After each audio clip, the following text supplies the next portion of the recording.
Welcome to Two Gents, where two seasoned gents take on the hard truths of life, success, and responsibility. In a world where the rules don't bend for us, these gents believe in doing the work, owning the struggle, and inspiring others to take action. So, pull up a chair.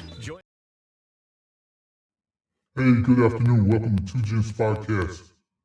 I'm one of your hosts, Ron Spikes. I'm having a little bit of technical difficulties tonight. I can hear myself in my earphones, so I know I'm in the wrong place. So just kind of bear with me, and Pastor Regan should be on in just a minute. I know it may sound bad, but trust me, it sounds worse to me. I just want to say tonight's going to be a little bit different. It's always something when you're dealing with these electronics. And I'm going to have to figure this out in just a minute. So I'm looking, okay. My son is telling me my sound is off. So just bear with me just a minute. Thank you for that. I got you. I got to figure out where my sound is going.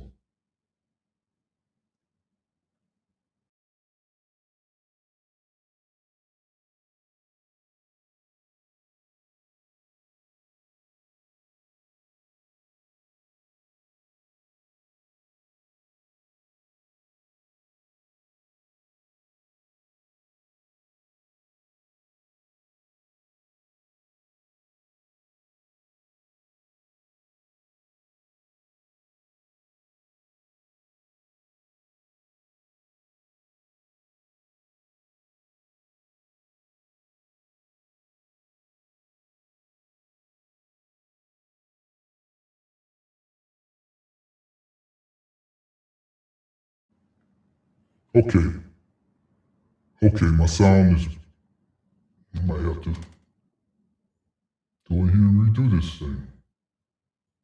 Turn off.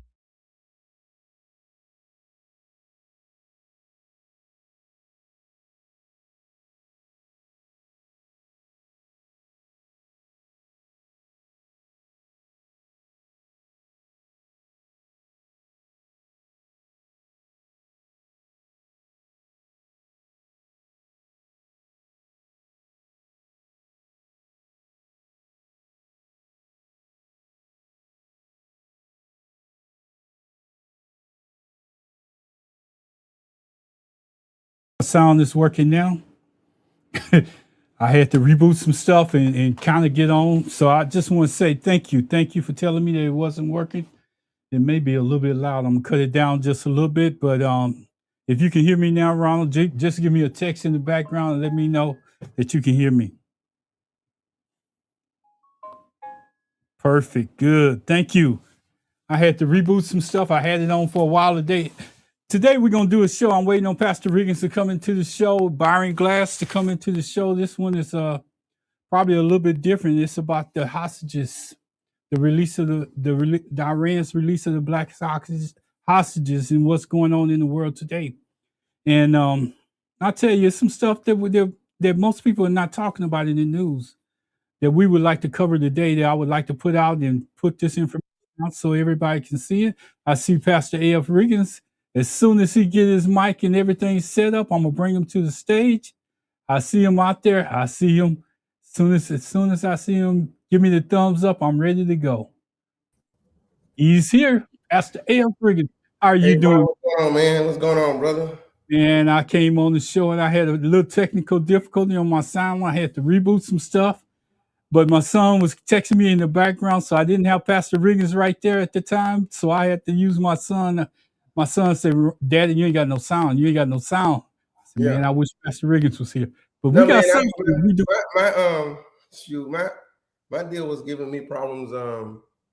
My computer was giving me recycling for my internet. Yeah. I'm just getting in from Louisiana. I've been down. Wow. Okay.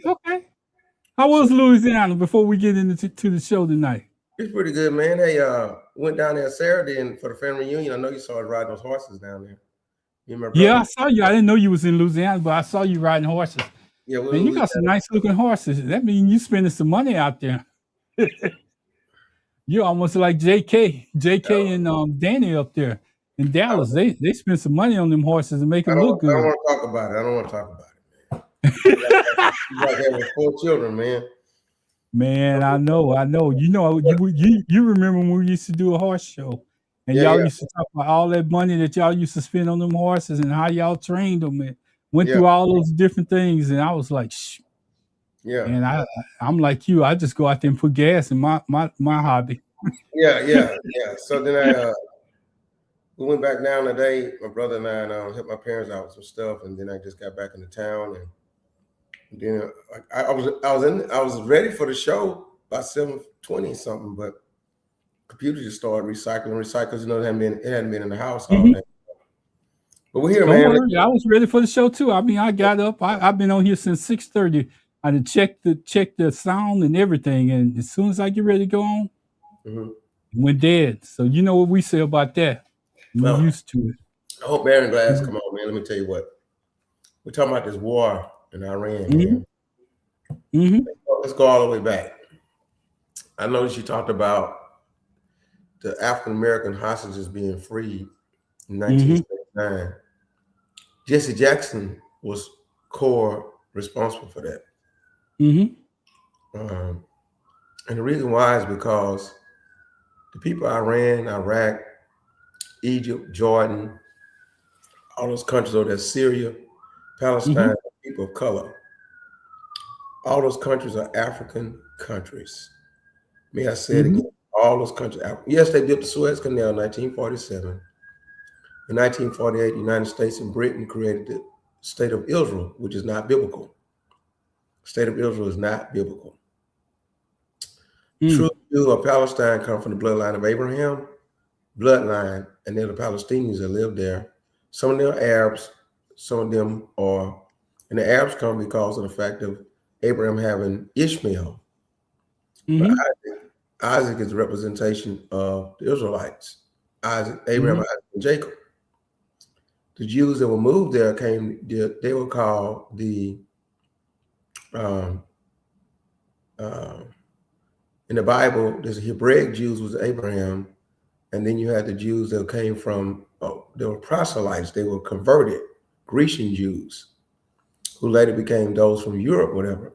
And Mhm. they were all transported over there and established the nation of Israel, mainly because the United States want to protect their interests, and the interest they have over there is oil, oil. Oil is Yep. the interest, oil. So, Absolutely.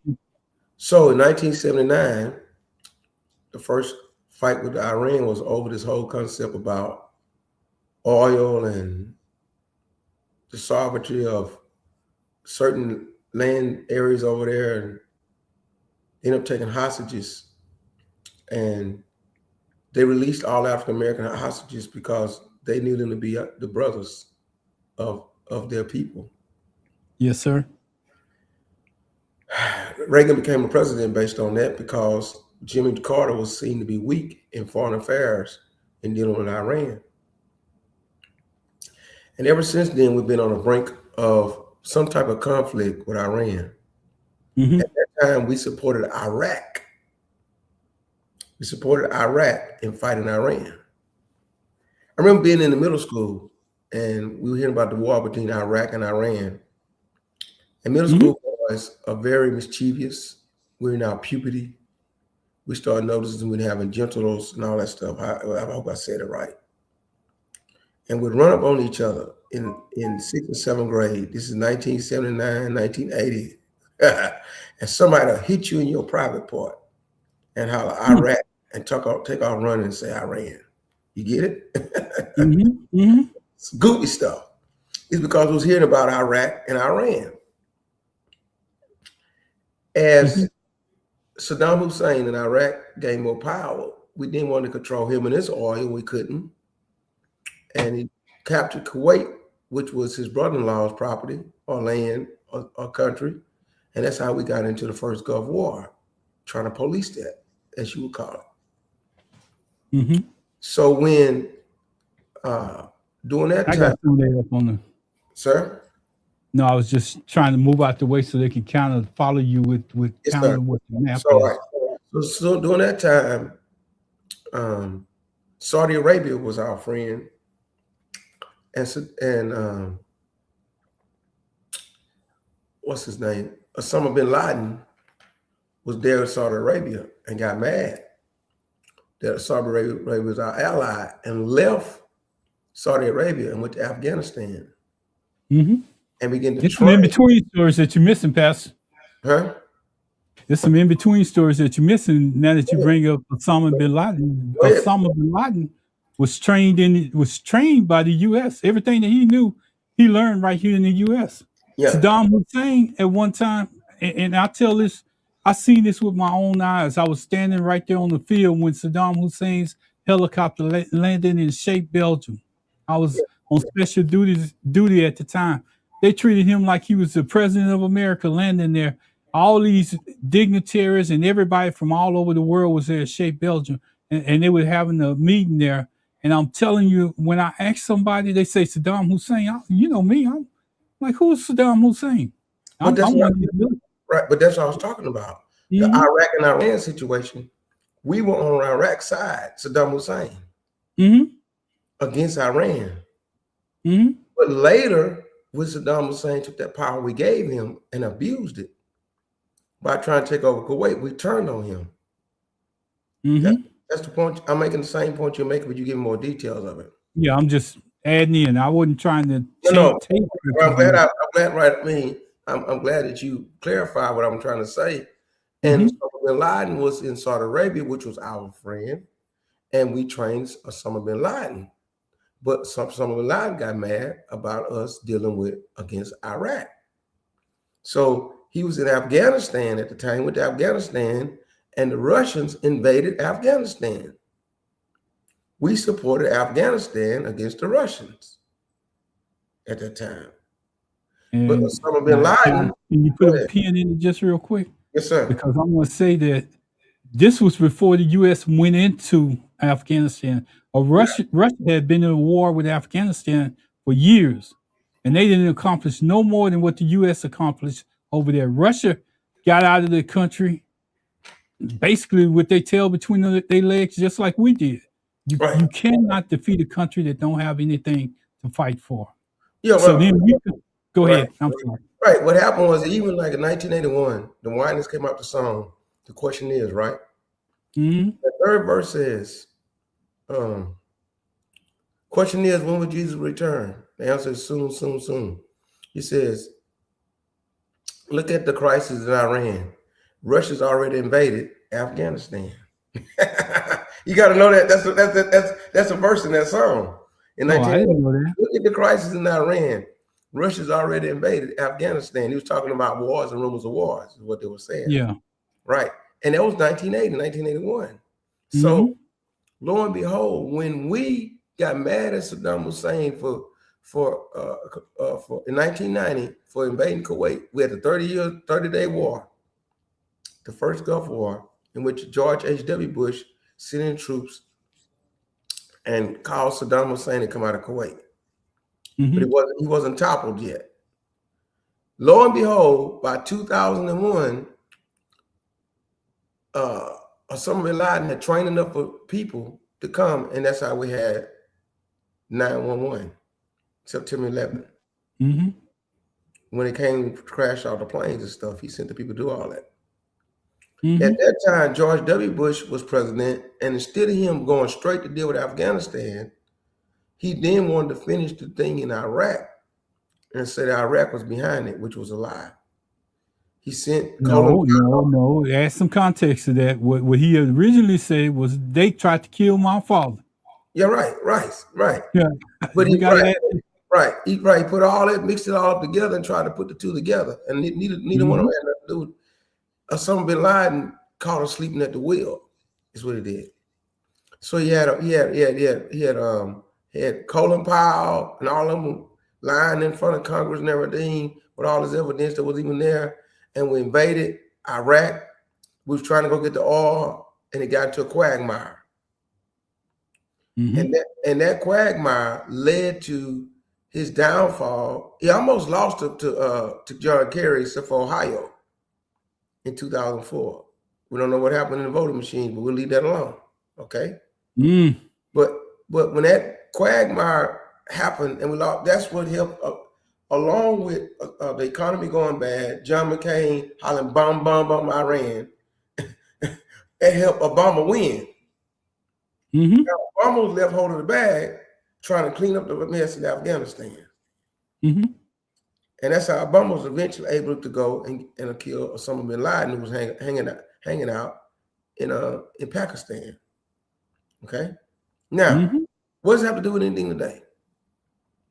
Obama was given a Nobel Peace Prize. Obama left a plan for the exit of Afghanistan that Trump never did follow. Well, he couldn't follow it. And I hate to say it, he couldn't follow it, Pastor, because he couldn't articulate his words well enough to be a world leader. He couldn't speak to anybody unless he was speaking down to them. So we're caught in this. Right. You know what I want to say. So we're caught here. Right. So he never took a daily briefing. He didn't know classified information, anything like that. Yeah. So when COVID hit, COVID took the whole eyes off the world of politics of war and everything. We're just trying to survive to live. Absolutely. So the plan that was put in place, Biden tried to execute it, and Biden miscalculated. And his exit plan was backwards. You remember how he came out of Afghanistan and people ended up getting killed and stuff? Pastor, you always say this, and I'm gonna remind you of what you say. What you say when you say it. You say the Democrats are always trying to do things the right way. They always, if Biden said that he was gonna get out of Afghanistan, he was gonna get out of Afghanistan. He did what he said he was gonna do at that time. He wanted to get us out of that war, and he wanted to get us out of that situation that we was in. So we have to give him credit for doing that. Now, the way he went about it, the Democrats always do the right thing the wrong way. Mm-hmm. That's what usually happens. He should have left troops over there first, pull the Afghanistans that was supposed to come out of there, then let the troops come out. Remember how he let the troops come home first and left the people like unprotected, and it was a big mess? Mm-hmm. And so he went about it the wrong way. You say, what does that have to do with tonight? Well, lo and behold, when Trump comes back into power, the first thing Trump hollered, I want a Nobel Peace Prize. I want a Nobel Peace Prize. I want a Nobel Peace Prize. I want a Nobel Peace Prize. He haven't done anything worthy of one. Yeah, can I kind of jump in for a minute? Go ahead, sir. Okay. No. I know that you have your dialogue. I just want to make sure that I can jump in just for a minute. You know, the world is shifting around our feet. Yes, sir. Old powers are losing their grip. If you've been listening to Pastor Riggins give his story, the old powers are losing their grip. We don't have the same strong three powers that was out there: China, Russia, and the U.S. Not necessarily in that order, but they basically were the highest power out there based on the weapons and capacity that they have. The new powers are stepping forward, and sometimes the old powers don't want to let go. That's the reason why people like Trump are in office, and he has nobody. And I'm Pastor going to agree with me. He has nobody giving him the right advice on how to go about anything, because none of them have any experience. That's part of the reason why we over there right now, because you negotiate before you go into war. You negotiate before you let what's his name, Netanyahu. Well, we're gonna both butcher his name, but we negotiate and then we dictate the terms with Israel. Well, it sounds like right now it's in reverse. They dictating the terms to us, and we just following behind. So we're losing. We're losing whatever credibility that we have had around the world, because we're following the leader, which is Israel. They can say they want to do anything, and you'll see the U.S. having to pursue them and go into war. Even when their last conflict that they had, and the U.S. was protecting them to stop missiles from coming in Israel. You know, it's always like we got to follow them. What happened to us being the lead, Pastor? Help me understand that part. Let me tell you what happened. Trump comes in. Trump is not qualified on any level to be president of the United States. He's not morally qualified. He's not educationally qualified. He's not logically qualified. He's not mentally qualified. He has dementia. He's a felon. he's a pedophile, and he is compromised by the Russians because he did money laundering with Putin in them. And he's a Russian agent since the 1980s. So that's the problem. That's why we're not deleting him more, because they got too much on Trump. But what he did, he had a name on everything all over across the world. He bought a name license. People know his name, and he represented something the United States want: two things: the white man in power and racism. He represented that enough to get the vote, along with cheating to win both times. There was somebody at Jesse Jackson wedding. I mean, the wedding, Lord have mercy. My mind went to a verse between the funeral and the wedding. So the Jesse Jackson funeral that says, we have 5 presidents out here. And what they were talking about was this: Clinton was there, President Bill Clinton, Obama was there, and Biden was there. Guess who was there? Hillary Clinton and Kamala Harris. What they meant was they knew that Trump never won against Hillary fair and square. He never won against Kamala fair and square. But the Russians got involved. Go ahead. I can't even get, I'm gonna tell you something, and I just want to lay this in, since we were at this point, and I'm glad you brought that up, because in America, we have a problem in elected women into office. Women haven't had a chance to lead this nation, but I'm gonna tell you, based on what all these men have done so far, we need to change, and we need that change somehow. We need to make that change and see if a woman can lead it better than what we can. I don't know what happens to men when they get the power. It's like they lose their mind. And this person that's in office, he doesn't. Power and Trump shouldn't even be in the same sentence. If Kamala was president right now, the economy will be booming, built on what Biden was already doing. We'll not be in war right now. And all this stuff about racism and everything that happened, and all this DEI stuff wouldn't even exist. The United States would be at peace. We would continue to build upon what Biden had laid a foundation for. But people did not want to believe it, and not enough people voted along with them purging the votes, and she didn't win. And so we have Trump. I want to say something real quick, Pastor. I don't want to cut you off. I want everybody to listen to what I'm about to say. I always say this, and this is something that I discovered just recently, and I want y'all to listen to it very carefully. I was thinking, and I said, Father, I'm going to put it out there. Whether or not they choose to listen is on them, not me. So we're going to put the facts out there, and we're going to let you make your own decision. And if you don't believe us, and you want to go back and do your research, or you want to make comments or whatever, please do so. I know I'm interrupting Pastor Riggins, but I just need That's okay. No. We're working together. Yeah, I want to make sure that you understand that we're going to put the information out there, and it's going to be factual. We're going to back it up. He's been a history teacher. How many years, Pastor? Since 1998, and I've been studying with my grandfather since 1986. You see what I'm saying? So we got a lot of history that can be taught right here, and we got a lot of information. You can go to them other stations out there, and you can listen to them. They're gonna give you their story. As Pastor say, their story. When he talks about history, they're gonna give you their story and ask you to just hey, this is a gospel. His story, right? His story. Yeah. Or their story. We're gonna tell you our story. Yeah, we're gonna put the information out, and I'm gonna back it up by facts, and we're gonna sit here and we're gonna talk about this. So I just want to say we got a little bit ahead of ourselves, because Pastor is like a ball of fire. When he get going, if I don't say, excuse me, sir, can I say something? I just want to add to what you say. Pastor gonna keep going, because he's just that way. And if you've been listening to us for a while, you know how he is. Anyway, we're gonna get back to this. I just want to invite those that's out there and tell you thank you for tuning in. We really appreciate it. I hope you learned something tonight. Pastor. Yes, sir. I'm prepared tonight. I'm ready for the PowerPoint and everything ready. So I'm gonna let you finish up your speech. Right. So here we go. Trump is sitting in office, and Netanyahu is sitting over there, and they're trying to bring charges against Netanyahu. Charges have been brought against him for bribery, corruption, and everything in Israel. His fight with Hamas was carried out and dragged out to try to keep himself from going to trial. We finally got that. We finally got that war at a stalemate. It's not over with, but a stalemate. So he looks over at Trump. They friends, they buddies. He wanted Trump to win. He didn't want Biden to win because Biden was pressuring him to end that war. And you know, once he ended that war, he didn't want Kamala to win because Biden was pressuring him in the war. If Kamala would have won, he would have ended up in trial. Okay. Oh yeah.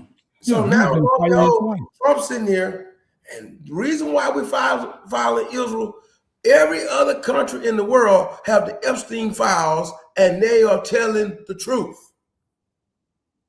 Every other country in the world got the whole truth of the Epstein files. You can watch it from the UK, from Australia, anybody from any other country. Washington Post on social media. They have the whole truth, nothing but the truth. They have all 6 million documents, not the 3 million documents, and they're coming out with a 13-year-old girl bit Trump on his penis and all kind of stuff.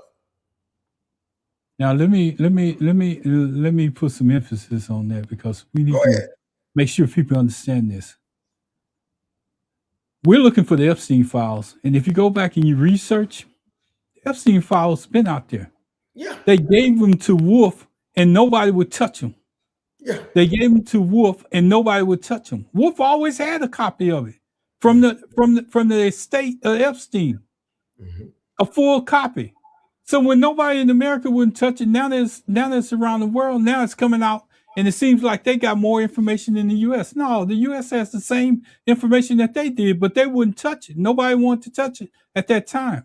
But now it's coming out, and it's slowly coming out. Right. Now, like Pastor say, it went from, what did you say, 3 million that the FBI said they have to 6 million copies. Right. And we wonder how come we're dealing with all of this. See, this war didn't happen. If you think about the timing of this war, it happened around the same time all these copies of Epstein files were hitting the internet. Right.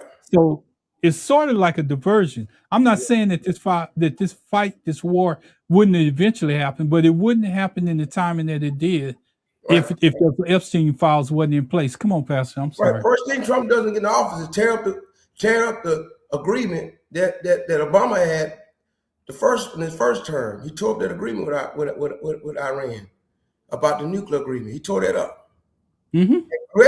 Created an incident where we now don't have an agreement with Iran, as if to like poke the bear or to instigate or to say they're doing something wrong. It's a setup, right? He couldn't get a Nobel Peace Prize. So what he says, he look back, and you gotta understand this is layered, people. There been 4 reasons why this war is going on. For whatever reason, Obama is his nemesis. He really didn't talk about Biden and Sleepy Joe Biden and auto pen, but all he think about is what Obama did. Obama got a Nobel Peace Prize. Obama has Osama bin Laden captured and killed and everything. So what did Trump want? Trump said, I can't get Nobel. At least I'll be a war hero like Obama. I can get the grand leader of Iran killed. Meanwhile, I can do this. I can do the version for the Epstein files. Israel says to him, you need to fight this war, or we're going to help expose you on the Epstein files. And also, he want to get to the oil in Iran. Let me put a context on that, Pastor. Go ahead. Here's the context on what Pastor just said about Israel having the files. Israel had the files, but if you go back and you look at the Wolf files, they had a prime minister that was exposed in those files too. Yeah. A prime minister that prime minister holds the same place as Netanyahu right now that was exposed in those files too. Now, you don't have to take my word for it. Like I said, go out there and research it. Yeah. Or ask me, I'll send you the part of the files that I had. I'll send you the interview that Michael Wolff did. I don't have a problem with that. But I just don't have it readily exposable right now. But I can tell you, if you go back and look at what Michael Wolff had, and look at the list that he named in those files, some of the same names that you see right now are out there, but then there's some additional names that's not on that, what I'm gonna call the manifest of Epstein, because there's some people out there that they talking about in Europe that are on the Wolf's list. But see, they have this thing called the Mossad that's in Israel. They're the biggest intelligence agency around the world. Everybody fears them. Yes. They were basically it was basically the same thing that Epstein was doing, was getting people's information, taking that information and gathering it and holding it against people, so that they would threaten people. And you ask, how did Epstein get to where he was? Well, he copied the Mossad plan of getting all this information on people, and he used little girls to do it. Whatever method that he used, he got that information on them, and he would blackmail people. And Right. that's how you got in touch with most Blackmail of and money laundering. Yeah. And if Trump name is in there 1 million times just out of 3 million documents. Remember I'm gonna stop you right there, because I want to say the next name that's in there up under Trump's the most, and I want y'all to listen. Pastor, I know you're gonna kind of nick me on this one, but I'm gonna say it's the truth. It's the guy that was over that PAC fund that donated to Tallarico, that not donated to Tallarico, but ran all the media advertising for Tallarico. Yeah. I'm just telling you, go out there and Google it for yourself. Trump was a Democrat. Let me say it again. Trump was a Democrat. Let me say it again. Trump was a Democrat. Mm-hmm. All the way up until he came down the golden stairs and said he was Republican. He was a Democrat all those years. Supposing those files, him and Bill Clinton did some stuff to each other that I can't talk about. That's why I say when Bill Clinton ever testifies in Congress and is exposed, the Supreme Court has already ruled that Trump cannot be protected to be subpoenaed on Epstein files. Because Trump, Bill Clinton, Bill Gates, because it was money laundering, but the girls was a sideshow. It's money laundering, but the girls was a sideshow. In other words, we can help you do all kind of, because Trump wasted all kind of millions of dollars. His daddy money, all kind of people money. Atlantic City went under. All type of businesses went under. He kept getting financed by Epstein on the backside, but just for fun, you can fly to the island and play with the girls too. Yeah, and the only reason why we're bringing this up because we want you to have some type of perspective of the reason why we're in this conflict, the reason why our famous leader decided that he wanted to go into this conflict and get it started about the time that the release of the major part of those Epstein files came out. So we have to basically show you and kind of break it down. But we got here because of March 11th and 12th of 26. Something happened that never happened in U.S. relationships. Let me tell you about Iran, Pastor. I know you're gonna go with me on this. Iran didn't negotiate when it came time. They didn't have to negotiate. They're in a position where they don't have to negotiate. Iran didn't request a ceasefire. What Iran did was dictated terms to the U.S. for a ceasefire, and that's the first time in history I ever heard of a country dictating terms to us, telling us what it's going to take for us to stop this war. I've never heard it. Have you? I mean, you're a historian. Let me tell you why, though. Because we went to the war illegally. By Geneva Convention, if Trump gets impeached and removed from office, the Geneva Convention could bring him down to The Hague and put him on trial like the Nuremberg trials. Because the United States Constitution says you do not fight a war unless the Congress approves a war. Trump unilaterally abused the Constitution as executive power to go to war to protect himself from the Epstein files, to make himself look like he's a war hero, and then also because of the oil and to please Israel. So he went illegally in the war to start off with, illegally. Now, Mike Johnson them are blocking a vote and that's why when they lose November 2026, and the Democrats take over both houses, there'll be a vote that goes up that says we should never went into the war. And then Trump said, he will be impeached and will be removed, not only for this, but for the Epstein files and a lot of other stuff he done. He's taken over $6 billion he's made off the United States government for his own personal use. Let me put some context to that. I know we're talking about the money that Trump got. It may be a record of, but what about the money that his heirs got? Yeah, his daughter, his son-in-law, his son, and all of that's making money up under the table that nobody knows anything about. it's something too where Trump is going with this stuff. But I just want to kind of drift back to our original subject tonight because we know about this part of it, but I just want to kind of drift back. It was a hostage crisis, and 52 Americans were held for 444 days. Yes, sir. But in the early crisis, Iran released 13 of those hostages, women and African Americans. Mm-hmm.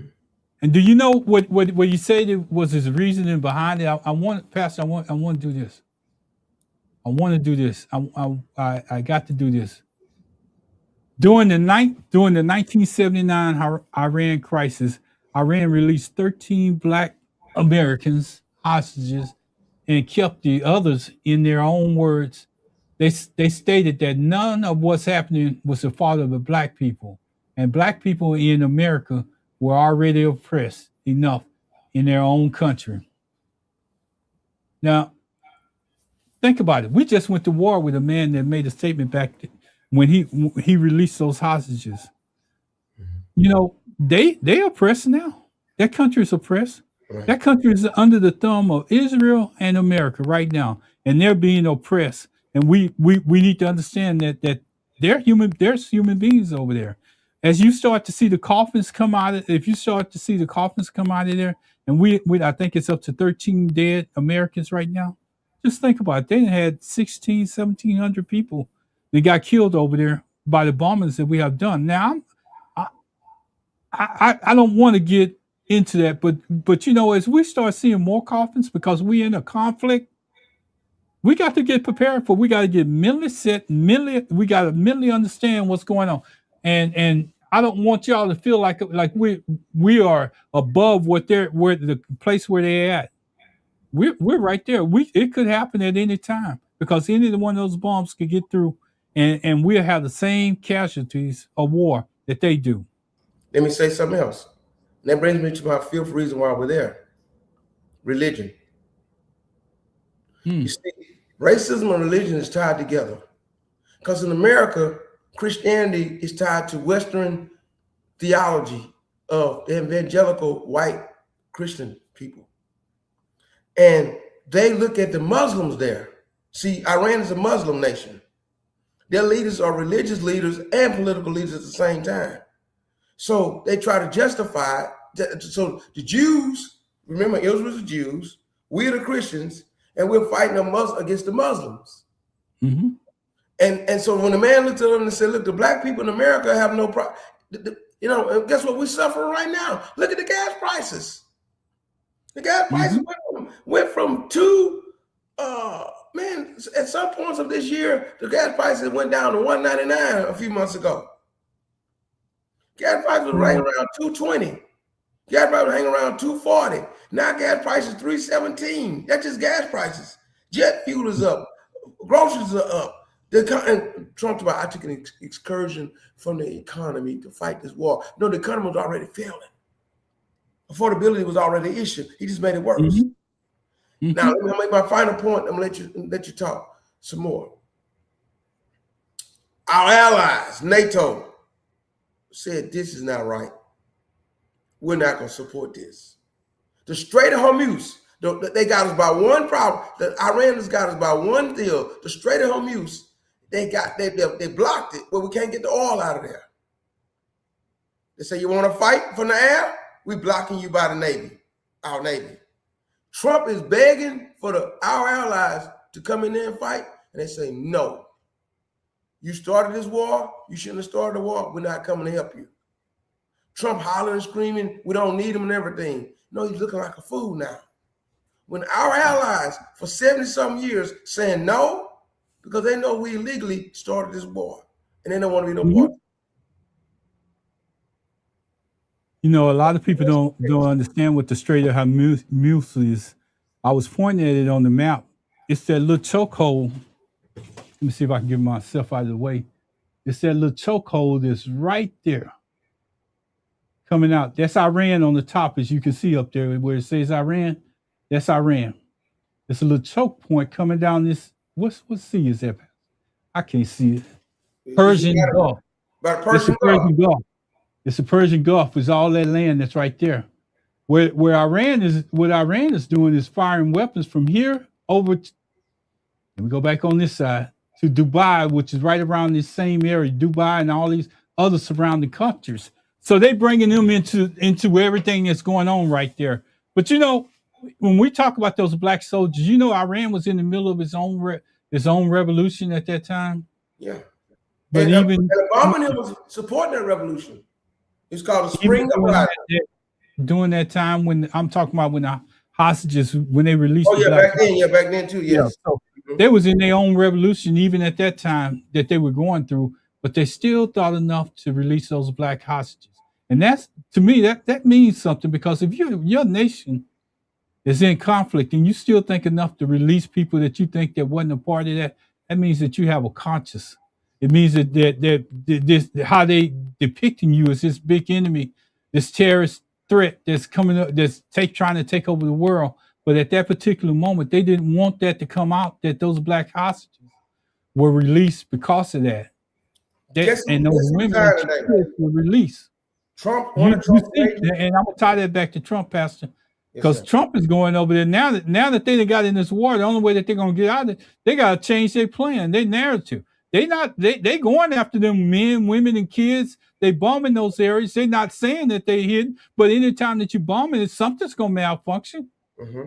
And we're not seeing it here in America. Go out there and pay attention to some of the other news that's going on outside of the U.S. And we have the ability to do it because we have the means of YouTube, everything else. I mean, it's different media sources that you can go out and get the real firsthand information of what's going on. We're just basically covering the tip of the iceberg tonight. But some of this stuff you have to go out and you can really see it.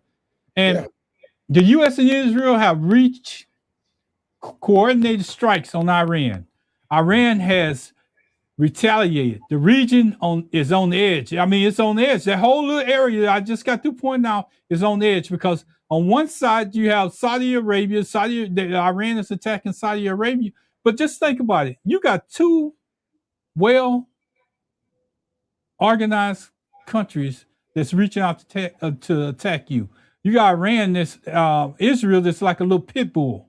Yeah. They go fight anybody, anytime, anywhere, and they get themselves into conflicts. And the U.S. has to come back and back them up. The U.S. has always done that. I wish I could get to a point where I could figure out what the difference is. I'm sorry, we got some comments out here, Pastor. Before I get into the next part, I'm going to get. Let me say one thing. Trump's top counterterrorism official resigns 10 hours ago. Okay.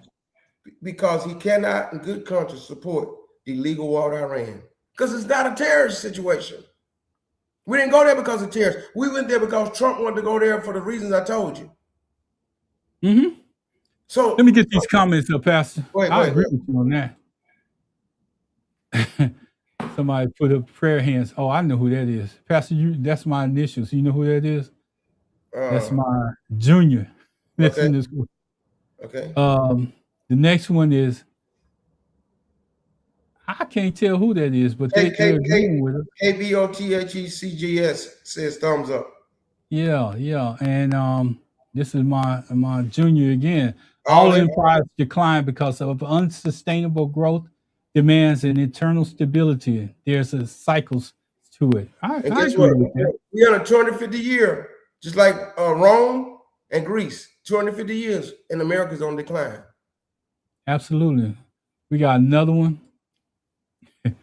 Now, my son kind of thinks like me, so I'm going to tell y'all ahead of time. Obama was the problem for the foreign powers that are standing behind Trump today. Yeah, he was a problem for everyone that Trump is trying to be buddies with.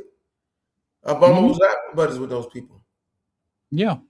So we got couple more, Pastor. I'm trying to get all y'all comments. Compromise, you say. Compromise. We always compromise. Compromise. Yeah, you're right, son. I understand. So if anybody else want to do comments, I'm gonna go back and try to get us back on track. My son is out there listening. He's a junior, so I just want to tell y'all, Ron, we appreciate your comments. Come on, Pastor. I'm gonna let you go, and then I'm gonna come in behind you. Let me tell you something else. You say those bombs are going toward Dubai?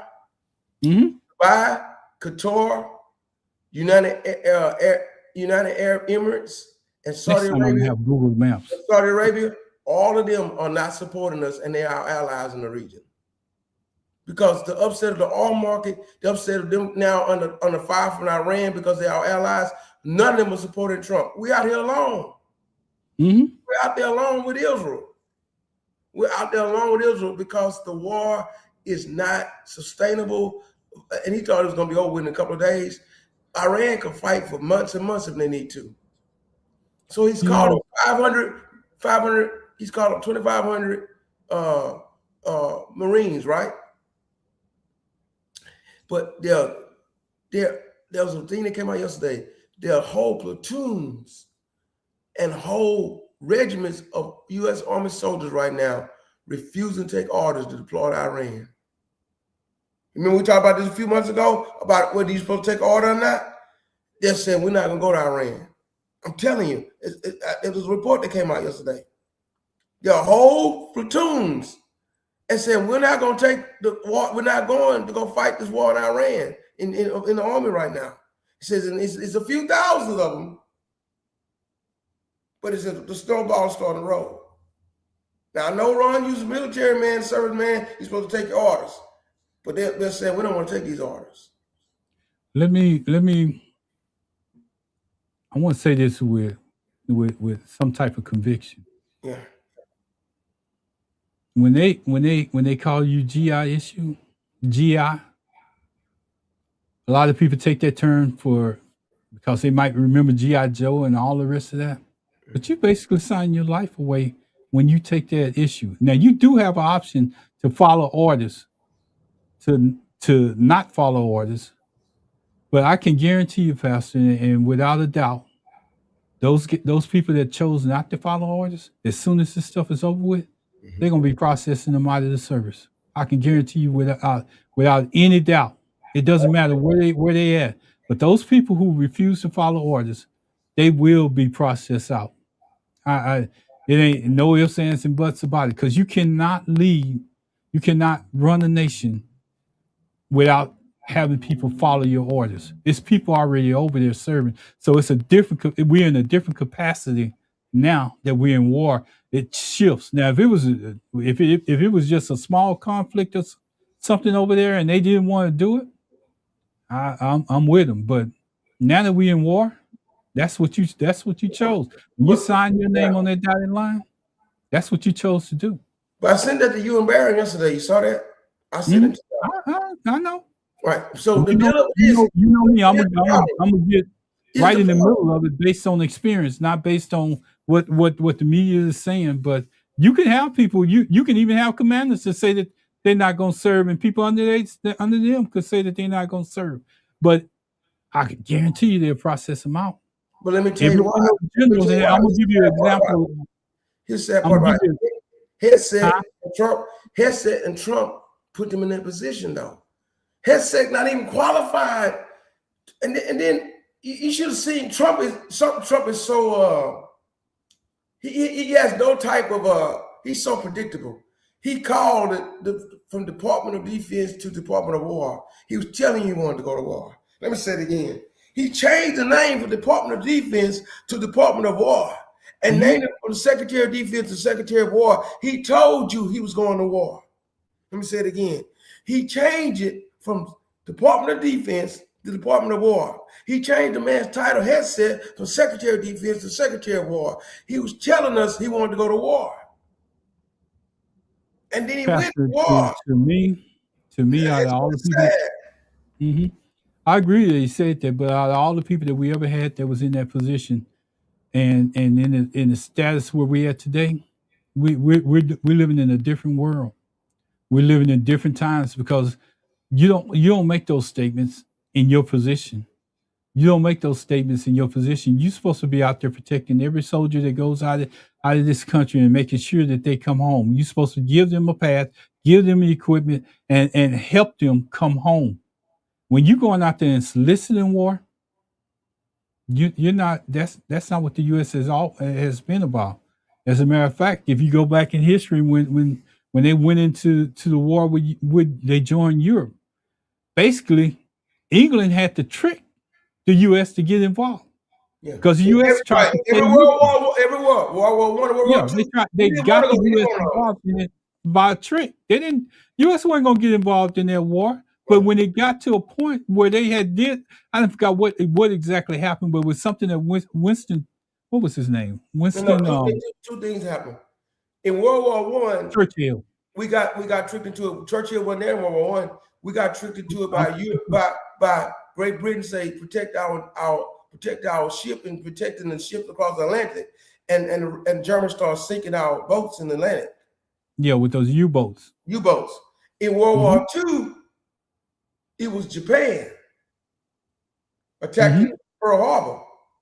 But Winston Churchill helped set that up because when we were still trying to negotiate with Japan, and we literally actually was 1 hour late in the meeting with Franklin D. Roosevelt at the White House with the man that was coming down from Japan to negotiate, 1 hour late after they bombed Pearl Harbor. So let me correlate that. Let me correlate that to what's going on in Iran. Somewhere out there, if you listen to the media long enough, and I think it was, I can't even call the name of the news source, but they were saying that Iran was ready to make a deal with the U.S. Yes.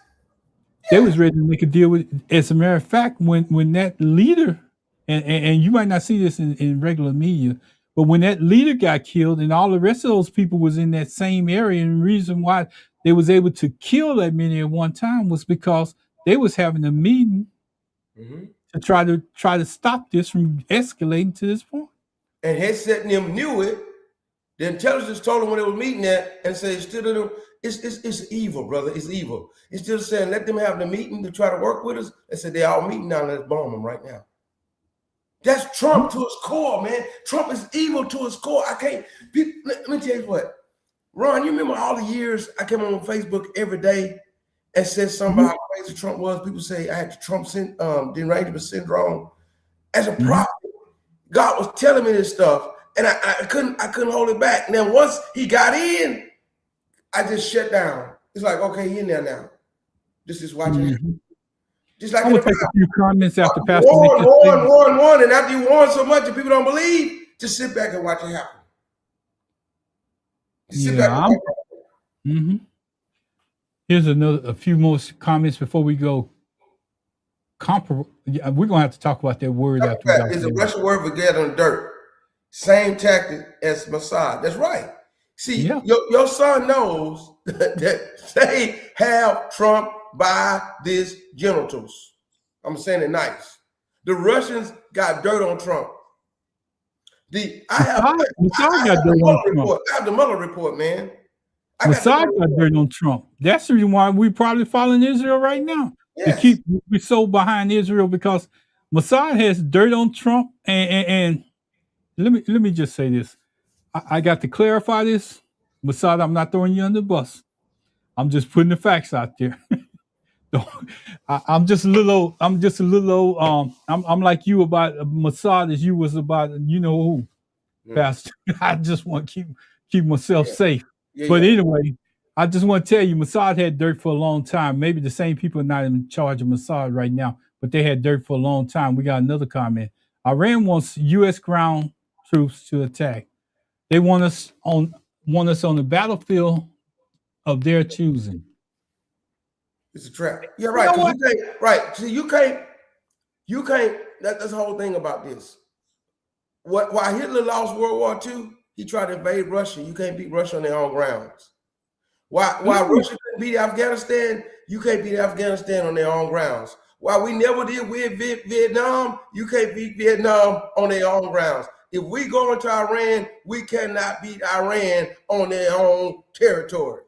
I'm gonna set that up. We're gonna get through these comments. I want to say something about that, Pastor. Bingo. Pearl Harbor was. That's what I said. Bingo. Pearl Harbor was a Japan. Yep, right. Absolutely. Right. I'm gonna go here.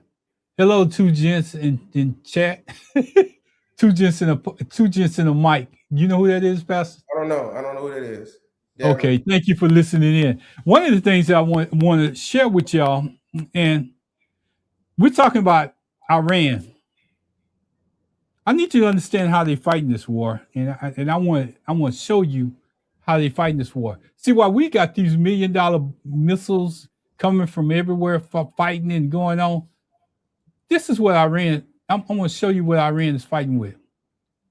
They got them cheap missiles that they pulling out to the fields, and they attacking the other countries and the U.S. with these cheap missiles. Now these missiles take off by a jet engine, and when they get into the air, if you look at the back of that missile back there, you see a propeller. That propeller kicks in, and this is nothing more than like a 2-cycle lawnmower that's propelling this missile toward the ships out there. Sometimes you just got to share that information so people can get a perspective of what kind of war that we're fighting out there. So I told you we're going to put the information out, and we're going to let you make your own decision. So when you battling somebody in a country and firsthand, Pastor, this is what I want to tie back to. I'm glad I remember, because I don't want to stay on here. We might have to do a 2-part series on this because we didn't even get to the PowerPoint presentation. But I'm gonna bring up part. Go ahead, man. You can go miss on the 825. No. But I want to say this because this is firsthand information. When I went to Turkey, I tell y'all that all those countries that's over there, and I don't know how Iran's set up, but I'm gonna tell you, when I went to Turkey, I learned that we don't want to fight on their grounds. No. Because you don't go 2 or 3 miles in the country or they bases scattered all around. When you travel through Turkey, you seeing bases right at almost every mile. They have tanks and everything set up like bunkers. I'm talking about bunkers, like they're ready to go to war with somebody. If anybody tried to invade them, like here in the U.S. at that time when I went, they don't have stop signs. They have military members out there directing traffic in 4-way stops with machine guns, just waiting on you to mess up. No red light, green light, and all the rest of that. They direct traffic. I'm telling you, that was the only country that I knew. Being a soldier, I say out of all the countries I've been in, I say this is one country I really don't want to have a fight with. You ain't going. And I say that to say this: it's hard to fight somebody on their own grounds, like Pastor say. Iran is an uphill battle. It's hard to fight downhill when you coming into a country. Let me tell you something else, the truth about this. We're the United States of America because of that. Great Britain was more powerful than us, 3 times, 4 times more powerful than us, but they couldn't beat the Americans, on the Patriots on their own land. Civil War. Civil War. The North lost the Civil War for most of the Civil War because the North was trying to invade the South to make the South come back, right? Mm-hmm. Every battle, the first battle, Bull Run, second battle, Bull Run, Manassas, all those different wars we lost, all the different battles. It wasn't until Vicksburg that we won. Vicksburg was the turning time, but how did we win the war? When the Emancipation Proclamation was written up, they said we can't beat the South on their own territory, but if we let black folk fight for their freedom, we can win this war. So same thing. In Iran, when we get stuck in Iran, just like in Vietnam, we will not win that war on the ground troops. And Iran is going in right now. I want to bring up this comment. Hey, I'm glad that you came in. I'm glad that you told us who you were. And please don't make this your last time. Listen, please.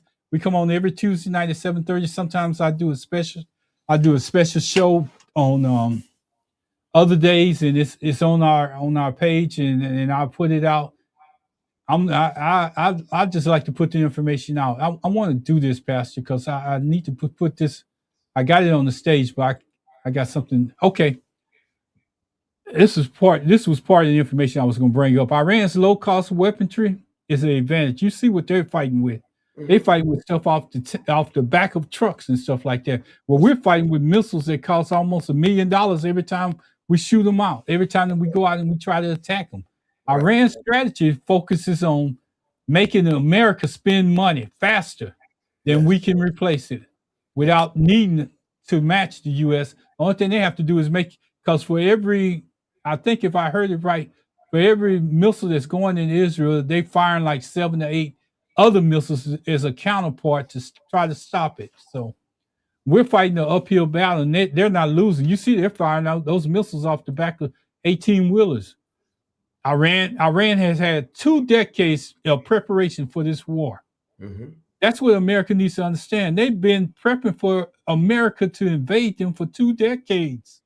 Yes. If you don't understand that information, it's something.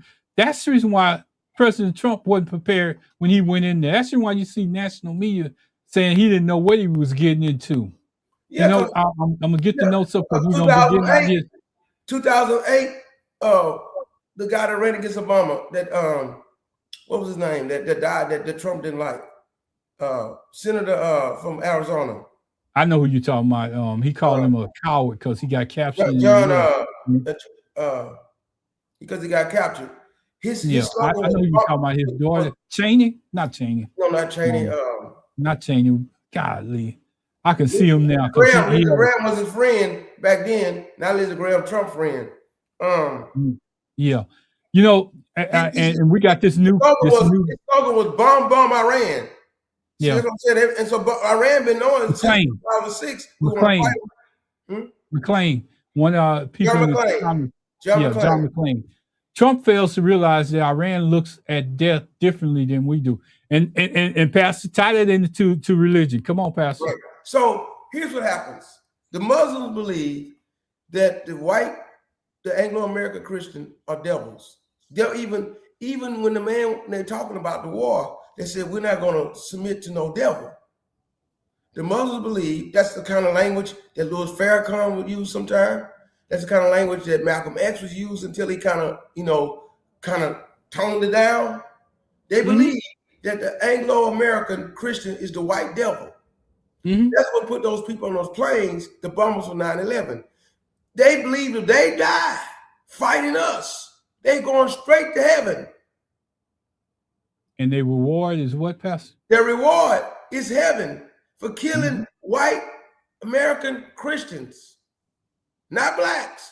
They let the blacks go loose. That's what this show's about. They let them go loose. Now, if we out there fighting for America, that's our problem. We ain't nobody going to fight for America. But all they know is that this white evangelical, I'm not trying to agree with them because I'm a believer in Jesus Christ, but I also don't believe in Western theology either. I believe in biblical theology, which is bigger than that because all these countries was in the Bible. Iran and Iraq was in the Bible. You know what Iraq was? Nebuchadnezzar. Nebuchadnezzar was Iraq. The hanging gardens of Nebuchadnezzar was Iraq.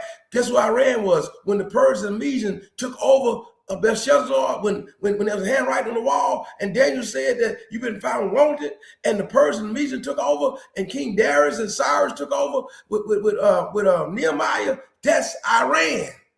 All that was Africa back then. So fast forward to now. They believe they became Muslims over the years. Over the years, they become Muslims.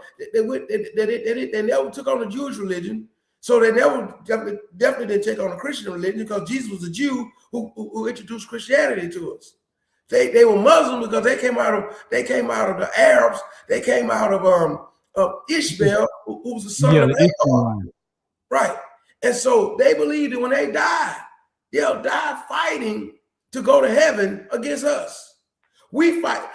Trump fighting for a reputation of a war hero. He fighting to protect himself from the Epstein files. He fighting to get all. Them people fighting for the glory of going to heaven. And you can't fight a person if they don't have anything to lose. And then I always break that down to you. You want to go to war with somebody? Start about 5 or 10 years out. Start putting air conditioning, give them refrigerators, give them convenience stores and stuff where they can go buy their food. Put a couple of stoves in there. Get them used to the same thing that you got in your house. And they might not want to go to war as fast because now they got some creature comforts. But no, we want to go against fighting with people that don't care about none of that. It's not even in their agenda. I'm gonna go to this next one. Iran's long-term defense doctrine, decentralized command structure. They started this before they even got into war with America.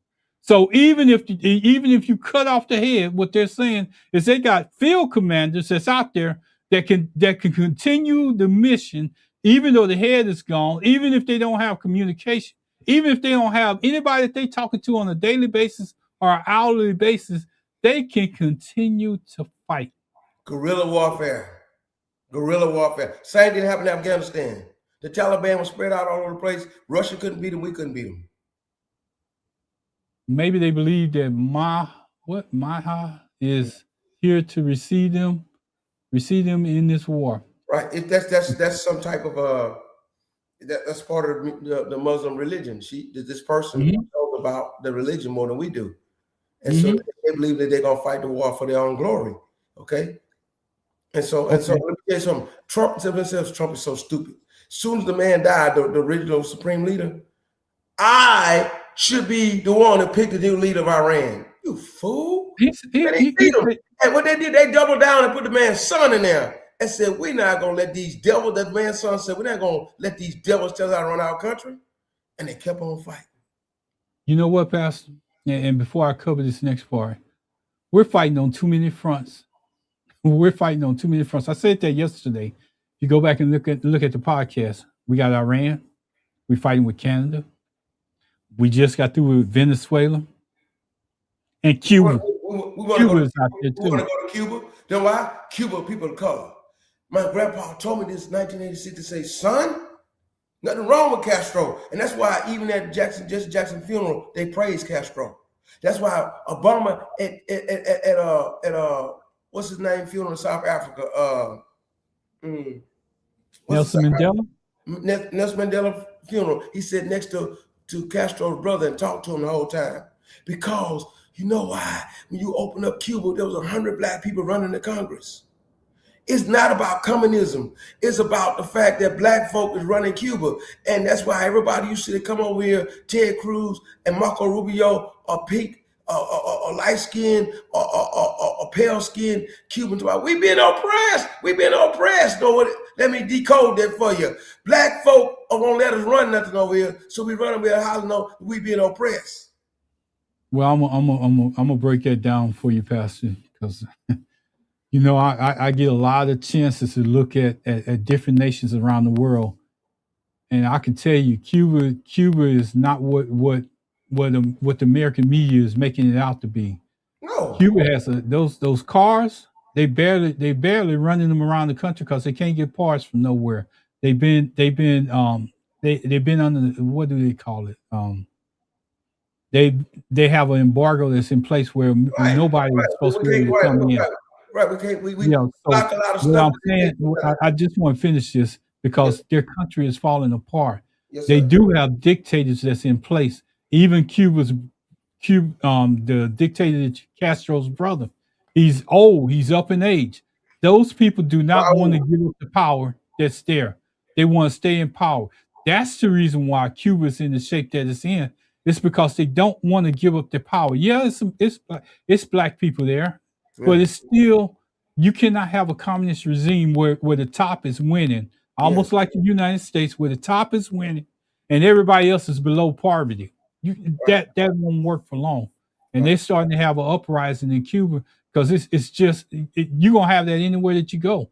Same thing that they talking about in Iran. My point of it is, let them do it like they did in Haiti, like they did in Jamaica, like they did in other places. Let those people put their own government in place. Let the black people from the bottom take over the communism. Don't let America jump in there with Anglo-Americans trying to come and oppress all of them. That's my point. But doesn't it points back to the reason why they went into Venezuela? The main source of oil and supplies for Cuba was coming out of Venezuela. Venezuela was selling the oil and products at a cheaper level than they could have got it anywhere else in the market. Yes. But they were sending it to Cuba, and that's the reason why the regime was existing so long. So what Trump said, no, we ain't gonna have that. Another thing that's strategic about Cuba is like Ukraine to Russia. Yes, it's a strategic location. You can't let China or Russia come in and get that point because it's strategic to the United States. It's a direct path to the Gulf of Mexico where our resources are located. So somehow you're gonna have to maintain and blockade that area. I mean, militarily, if you look at it on the map, and maybe we can pull up a map next week. It's a catch-22 to Cuba. So I just want, Pastor, I want to get through this real quick. Here's what happened though. Obama, which I believe Harris would have continued this, was diplomatically getting Cuba to cooperate with us so that Russia and China will not get them. See, in other words, let me put it this way. You're Cuba, okay? Ron, you're Cuba. Mm-hmm. I'm United States. I'm United States. If I go about it the way Obama and Harris would have done it, I come to you and say, Ron, I understand you're going through a lot of stuff. I understand there's been an embargo for all these years. I understand that Kennedy and all those other people did stuff wrong to you. I understand there's a misunderstanding about communism and democracy. Let's work together to help build your country, and we help protect you as the Monroe Doctrine says we should. The Monroe Doctrine now, okay? And let's work together diplomatically, because guess what? You have people of color here that means something. See, you have to understand, that's why he goes against Puerto Rico. That's why he goes against Cuba. All those people, people of color, Hispanic people, people of color. And so I go in and work with you. No, but then if I want to be like Trump, I come in and say, I'm going to bully you. You don't look like me. You nobody. You don't have nothing. And we're going to dominate you to make sure Russia and China don't get you. See, it's the right way to do it and a wrong way to do it. I agree with you. We shouldn't let Russia and China get Cuba. But the right way to do it is to diplomatically work with them and build their country, not go and try to dominate them and take over them like they're nobodies. Well, I don't think that's going to be the case, Pastor, because the current regime that's in power, they're going to fight that to the utmost, because they are in control of that country from the top to the bottom. But he wants to attack Cuba, though. Trump wants to attack Cuba next. I'm telling you, that's gonna be another show, Pastor. That's gonna be another show, because I'm gonna tell you, it's some stories that's in between. Yeah, Trump may not remember the Bay of Pigs, but if he went to Cuba, he would have his war almost like he had what he wants to do with Iran. But see, in Iran, they have an advantage over Cuba. They have more people, and they've been planning this war for a long time. So I agree with you, Carl. I agree with you in your comments. Yes. We're gonna get into Cuba another time, because me and Pastor we run it up on time, and I believe Harris would have too. I know she would have negotiated. I'm not going to disagree with you there, and I'm not disagreeing with Pastor. If Harris would have been in control, but we don't have Harris in control. We don't have Biden in control. They're history. You say that at the funeral. They say the ones that didn't exist. So I just want to tell you, as we get more into this, I want y'all to get this. Global shipping disrupted. What was that, the pastor that you was talking about? The Strait of Hormuz. It ain't that big. It might be. I want to say the Bay of Galveston Bay or something like that. That might be the size of it. Right. But it's the supply to the whole world for oil. Yeah, for oil. And Suez Canal is commodities. Strait of Hormuz is the oil. Let me say it again. Suez Canal is where you put all the commodities, trade commodities in that area. Strait of Hormuz is where you put all the oil at. Yeah. And what Iran did was block it. They say, you want to fight by air? We'll block this by sea. Now come do something about it. Mm-hmm. Yeah. We appreciate you coming on. You need to come on more often. You need to come on more often. We appreciate the comments that you're making, and we appreciate you participating. Pastor, you just said this. The Persian civilization has a long history. Persian civilization dates back over 7,000 years, while the Islamic Republic was founded in 1979, making it 47 years. It was that big transition that we was talking about, the black hostage and everything being released, happened in 1979. Yeah. That's when they made that transition to the regime that they're in right now. Before then, they had what was his name? King Khalid. They ended up deporting him, and he came to the United States. I can't think of what his name was. Khalid. But anyway, it happened in 1979, and part of his relatives are still trying to go back in if they decide to overthrow the government within that country, the people that's in charge right now. So I just want to tell you, I'm just trying to put some stuff out there. Domestic overview. Iran's population, now this is the difference between Cuba, like Pastor just got through talking about. Iran's population is 88 million to 90 million. with 70 to 80% stating that they would not vote for the Islamic Republican. Youth and minorities are showed the strongest opposition. Right. Did you hear that? They have their own spring revolution going on. And if we just stayed out of there, they could have overthrew the government themselves and become a democracy. But Trump saw this as a opportunity for all the reasons I told you. Oil, helping Netanyahu protect himself from all this tied up in it. He found his people in a weaker state and got in there. That's the best way to keep up with us, and that's one of the things that we try to stay away from. I don't ask people to subscribe. If you subscribe, it's on your own. We're just trying to put the information out there. That's what our show is about. We try to put the information out there and let people go out and research it and find and make their own opinions based on just the information that we're putting out there. Pastor, to tell you, we've been doing that for a long time. We just put it out. We sometimes we don't even agree with each other, Pastor. Am I right? Yeah, that's right. But it's a healthy disagreement. It's a disagreement that we all learn and grow from. And sometimes we have different political views because we're both independents. Mm-hmm. But it's because we need a dialogue. We need to debate so people can see what the facts are. Yeah. And don't put Baron Glass into it, and Baron Glass will come and stir the whole mix up. He sure will.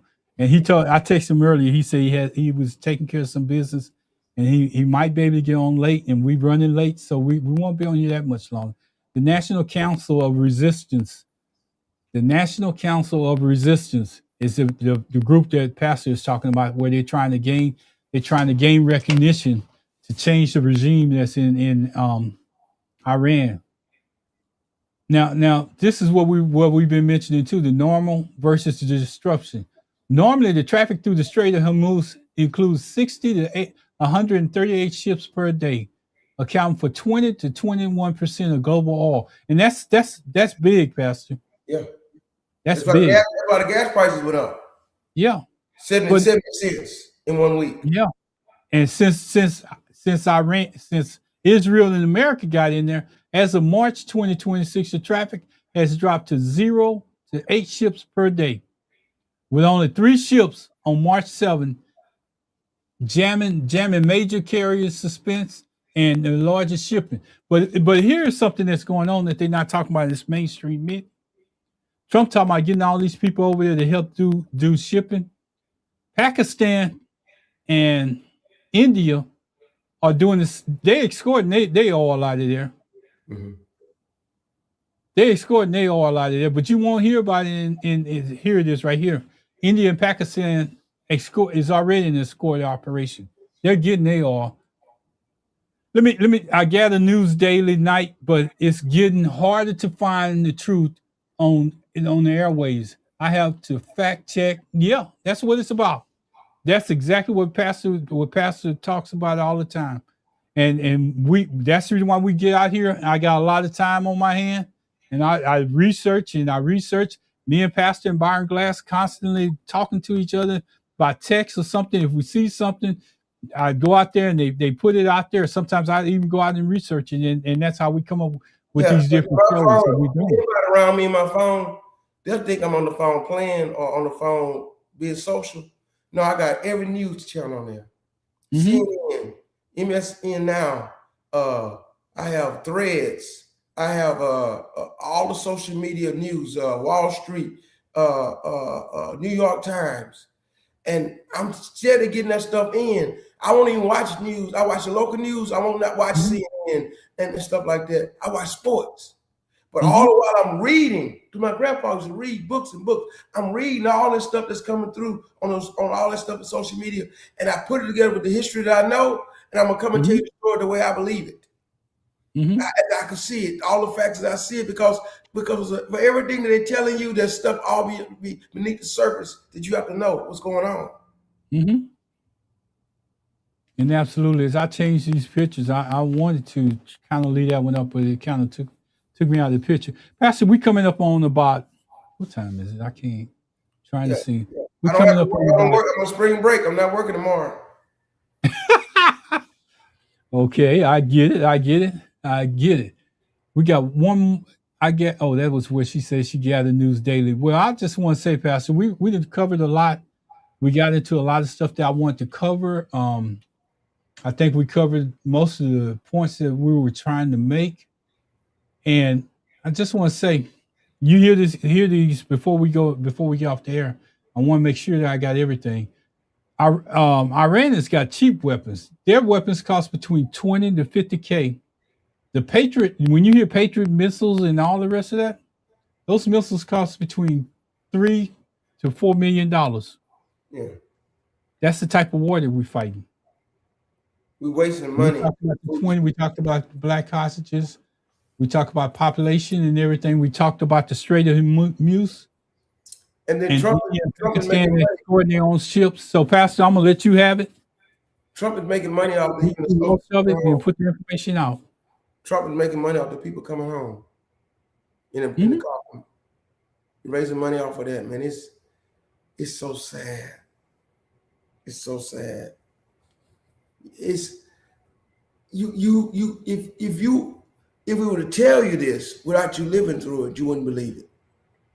If we would have told you 5 years ago, 6 years ago, 10 years ago, which we were already warning how evil it was, but the depths of it and what it, and the content, not just the context. We know the context, but the content of it is ridiculous. And that's a understatement. It's evil, and I can't even qualify or quantify how evil it is. I can't quantify how evil it is. A 28-year-old African-American soldier was killed. His parents are saying, please vote against Trump. My child should still be here. He gave his life for the American flag. They said this war is unconstitutional. It's illegal. Please, we lost our son for the legal war. Pastor, I want to go back to something that you just made mention of, and we're talking about loss of life, and I don't want to forget these two either. The ones that got killed during this issue where the guy ran up on them, and they're not even talking about that murder that happened to those two soldiers that were in the National Guard that was out there, and we're in this conflict with Iran right now. So I just want to tell you, you got to remember that war or conflict is always a price to be paid, and it's never at the top. It's always down the bottom. It's always comes from the bottom. Very few times do you see the top people getting killed. And I'll make a mention of the president of the United States and his secretary of war. You won't see their kids go out there like they'll volunteer your kids and serve them up. Their kids won't do that. You won't see Donald Trump Jr. going out there going to basic training. You won't see none of the Trump kids get involved in that, but they will get involved in going in to clean up like they're trying to do in Gaza right now. But the U.S. has already loaned his son-in-law so much money already. It's just sitting there waiting on Israel to decide what they want to do with Gaza so he can go in there and get all that beachfront property that's over there.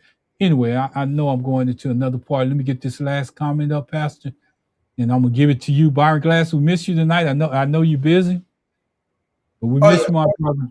Yes, so there are a lot more casualties than they say it is. Yeah. And they bombed that school and killed all those girls. And Trump tried to say the Iranians did it, but then Headset said, no, we're investigating because they know we did it. We bombed the wrong place. Killed 127 Iranian girls. And that's what happened when you're in war, Pastor. You can program a missile to go where you think it's going to go, and it's only going to hit that target. Well, something might happen. It might hit a windstorm or whatever in its path or something like that, and it's going to go. One or two of them ain't going to go where they're supposed to go. First of and all, that's part of what war is. If you're not sending it at all, it won't happen. Now, I agree with you. I'm not disagreeing with you.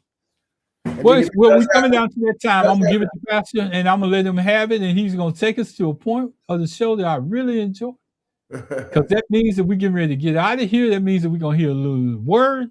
And everything that's going on in the world today, we need to hear a little bit of a word.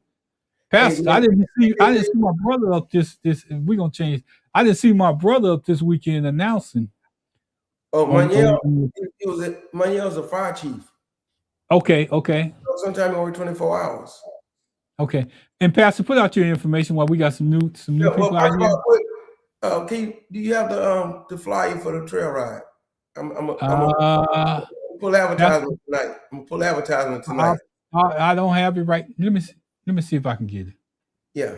You got a hard copy of it? Put it up on the air. Yeah, throw it up there. I said, do you have a hard copy of it? Let me see. I'm gonna try to see if I can find it. Let me see if I can. I don't know how to share my screen. No, just hold it. Oh. No, I don't have a hard copy. No. Okay, let me go try to find it. Go ahead, Pastor. Yeah. Get into it. It's on your Facebook page, right? Yeah, on my church Facebook page. Yeah. It's the cover and the profile picture. So guys, share it to my page right now because I can get it fast that way. Let's see. Share it to what? To your page?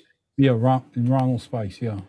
Let me go. I'm on the page. Hey guys, while we're doing all this, my friends, let me tell you something.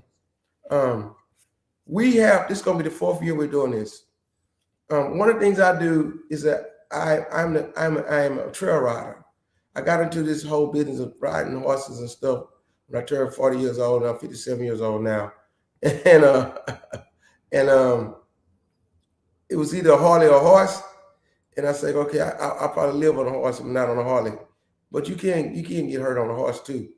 Anyway, so let me see if I can share this. No, go ahead, Pastor. I got it. I'm trying to get it up. Go ahead. Oh, you got it? Okay. So lo and behold, I began riding, and then I got involved with Prairie View Trail Ride Association in 2011. I started riding in 2009, and I became the chaplain of Prairie View Trail Ride Association in 2013. I'm blessed to be part of that.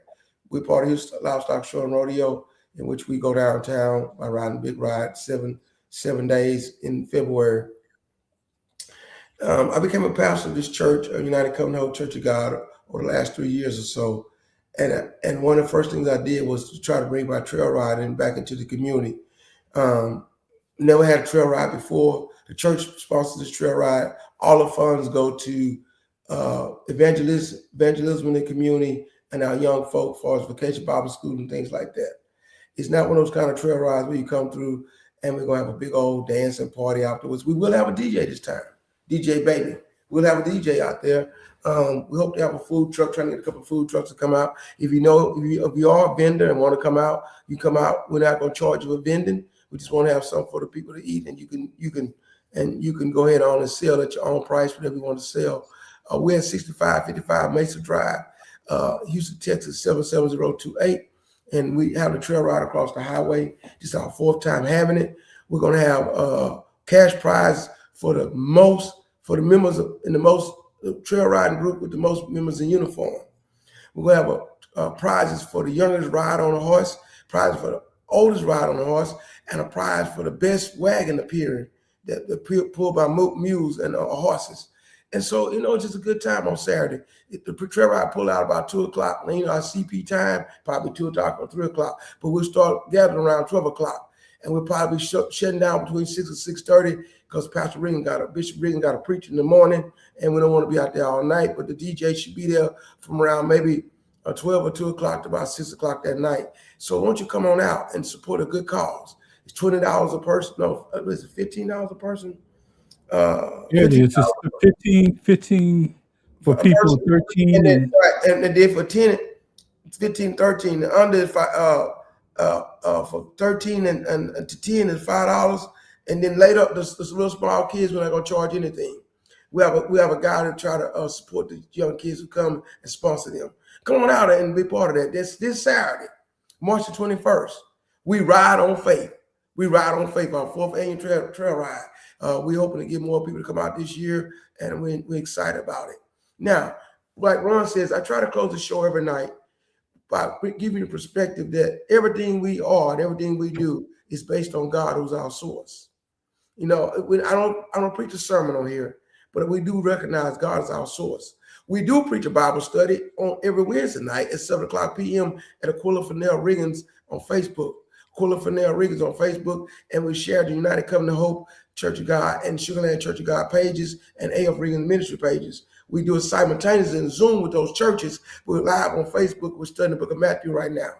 But as we close this show tonight, the Bible says that there'll be wars and rumors of wars. There'll be wars, rumors of wars. There'll be the abomination of desolation will be set up. I believe the abomination of desolation set up is what we call the state of Israel now. It was established in 1948 by the United States and Great Britain. That's a theological debate we can have, but the abomination of desolation is set up there, and Jesus said there'll be wars and rumors of wars. But the end will not yet come. Mm-hmm. There'll be more sorrow. And so God's not surprised by what we're going through, but God is still in control. And our only safety is to be in his hand. Our only safety is to be covered by him. Our only safety is to believe in his son. And I'll leave it there. And we're so glad that we can be able to discuss with you and be leaders in the community to try to shake things up and make things happen to impact our community, our city, and our world.